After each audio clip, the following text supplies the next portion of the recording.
और इस वक्त की सबसे बड़ी खबर सामने आ रही है। पिछले 2 घंटे से जेपी नड्डा के आवास पर बीजेपी नेताओं की अहम बैठक चल रही है। इस बैठक में अमित शाह, राजनाथ सिंह और बीएस संतोष मौजूद हैं। जानकारी के मुताबिक बीजेपी की इस बैठक में एनडीए सरकार में सहयोगियों की भूमिका को लेकर फॉर्मूला तय किया जा रहा है। कैबिनेट गठन को लेकर फॉर्मूले पर चर्चा की जा रही है और कल होने वाली एनडीए की बैठक के पहले बीजेपी की इस बैठक को काफी अहम माना जा रहा है। तो बड़ी खबर आपको बता दें, जेपी नड्डा के आवास पर एनडीए सरकार के गठन को लेकर किस तरीके का फॉर्मूला सहयोगियों के साथ हो सकता है, सहयोगियों की क्या भूमिका रह सकती है, उस पर चर्चा की जा रही है। क्योंकि तमाम जो सहयोगी दल है, जो घटक दल है, उनकी तरफ से अपनी अपनी डिमांड रखी गई है।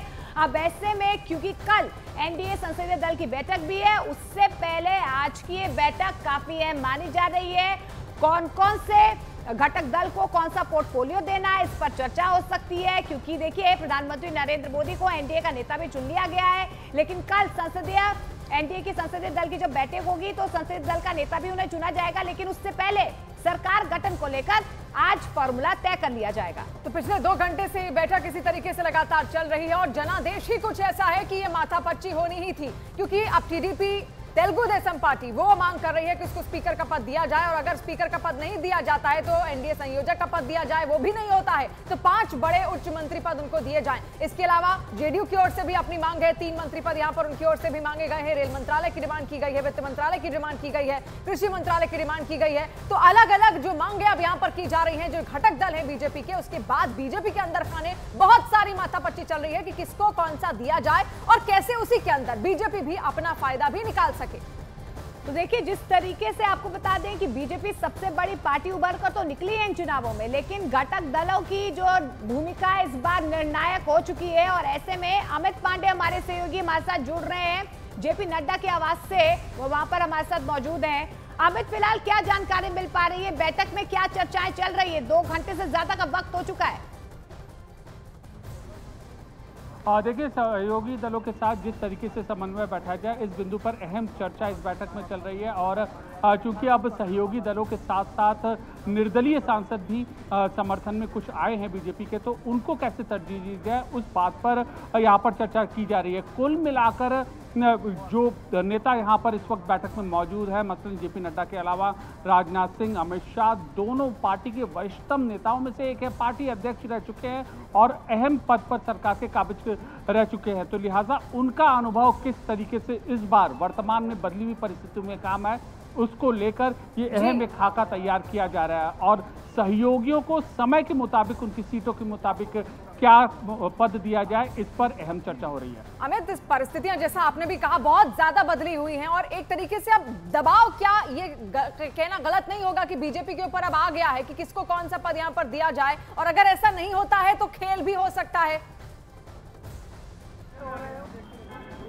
जी बिल्कुल, देखिए, इसको कुछ लोग विपक्ष या कुछ लोग इसको दबाव कह रहे हैं और बीजेपी के अंदर खाने से सूत्रों से हमने बात की तो यह उसको बदली हुई परिस्थिति एनडीए का नाम ले रहे हैं। और इसीलिए हम देखें, पिछले कुछ दिनों में पीएम का अगर हम वक्तव्य सुने तो उन्होंने परसों अपने उद्बोधन में एनडीए का नाम लिया था। उसके अलावा जब हमने बीजेपी हेडक्वार्टर में बैनर देखा था, उसमें भी एनडीए को धन्यवाद दिया गया था। तो अब यह पूरा का पूरा संगठित होकर कुनबा एनडीए के रूप में कैसे आगे बढ़ेगा, इस पर पूरी रणनीति बनाई जा रही है। और सहयोगियों की जो मांग है, उन पर सम्मानजनक तरीके से विचार करना, उनको सम्मानजनक जगह देना, ये प्रमुख एजेंडा है। और यही इन तीनों वरिष्ठतम नेताओं को पीएम मोदी की ओर से जिम्मेदारी दी गई है, जिसकी कड़ी में आज ये बैठक अहम है। और इसी बैठक की छाप मोदी सरकार 3.0 में हमें लगातार देखने को मिलेगी। भी बिठाना है, सहयोगियों को साथ भी रखना है, उनकी मांगों का मान भी रखना है।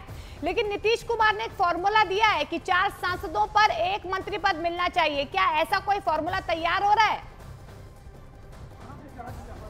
देखिए, नीतीश की मांग और चंद्रबाबू नायडू की इच्छा, चिराग पासवान का कहना, जीतन राम मांझी की अपेक्षा, ये सारे शब्द ऐसे हैं जो अब इन सबको जगह देनी होगी बीजेपी शीर्ष नेतृत्व को। और इसी को लेकर रणनीति यहाँ पर बनाई जा रही है। 2 पार्टी, 1 पार्टी और 5 सांसदों की पार्टी या 12 सांसदों की पार्टी या 16 सांसदों की पार्टी, इनको कैसे इनकी इंपॉर्टेंस के हिसाब से, वरीयता के हिसाब से इनको सम्मानित जगह दी जाए, यह प्रमुख एजेंडा है इस बैठक में। अब देखिए, अंदाजा इसी से लगा लीजिए कि कल एनडीए की बैठक थी, आजसू झारखंड की एक सहयोगी पार्टी है, सुदेश महतो उसके नुमाइंदे वहां वो बैठक में मौजूद थे और लगभग तय है उनको मंत्रिमंडल में जगह मिलना। इसी तरीके से जीतन राम मांझी हैं, इसी तरीके से अन्य निर्दलीय सांसद हैं जिनको जगह मिलना मंत्रिपरिषद में लगभग तय है। वो कौन होंगे, किस अनुपात में होंगे और किसकी कीमत पर लौटेंगे होंगे, आपके पास। नजर आप लगातार यहाँ पर करने के बनाए लिए रखिएगा, क्योंकि बहुत सारी हलचल इस वक्त दिल्ली के अंदर चल रही है, बहुत सारी बैठकें इस वक्त दिल्ली के अंदर चल रही हैं और सबसे बड़ी बैठक जो है वो है एनडीए की। एनडीए की माथापच्ची लगातार यहाँ पर जारी है।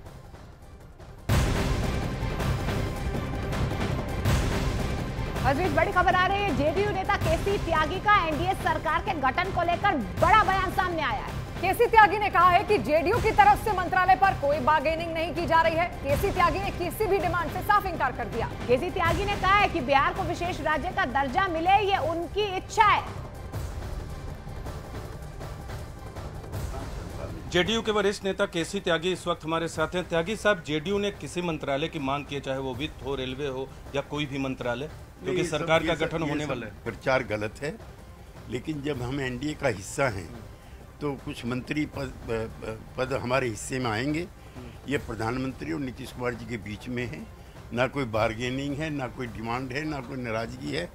हाँ, विशेष राज्य का दर्जा बिहार को मिले, ये हमारी इच्छा जरूर है। दो महत्वपूर्ण विषय है, वन नेशन वन इलेक्शन और यूसीसी पर जेडीयू का क्या मत होगा, क्योंकि वन नेशन वन इलेक्शन पर हम सरकार का समर्थन कर चुके हैं।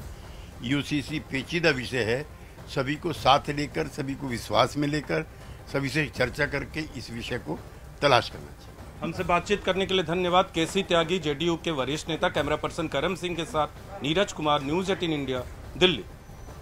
न्यूज 18 इंडिया से एक्सक्लूसिव बात की गढ़वाल के सांसद अनिल बलूनी ने। इस दौरान उन्होंने कहा है कि मैंने जन कल्याण के मुद्दों पर बात की है।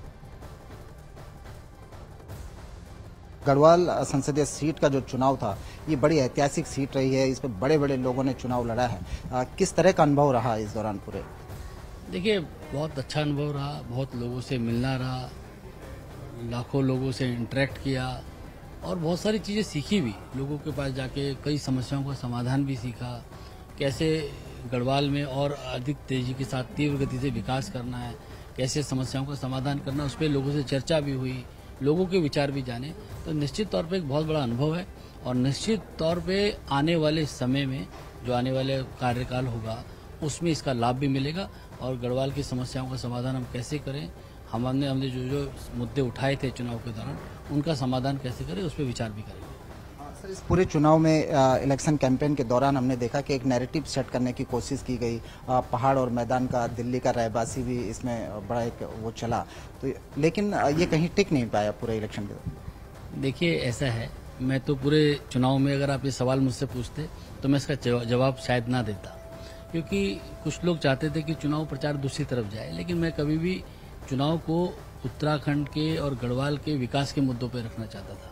मेरी इच्छा सदैव ये रही थी कि इन ऐसी बातें की जाए, ऐसी चर्चा की जाए जिससे हमारे जो लोग हैं उनका कैसे कल्याण हो, कैसे गढ़वाल की समस्याओं का समाधान हो। मैं उन सब पर केंद्रित था और मैं आज भी यही कहना चाहता हूँ कि हमको हर वो बात करनी चाहिए जिससे जन कल्याण जुड़ा हो, जिससे लोगों को लाभ हो।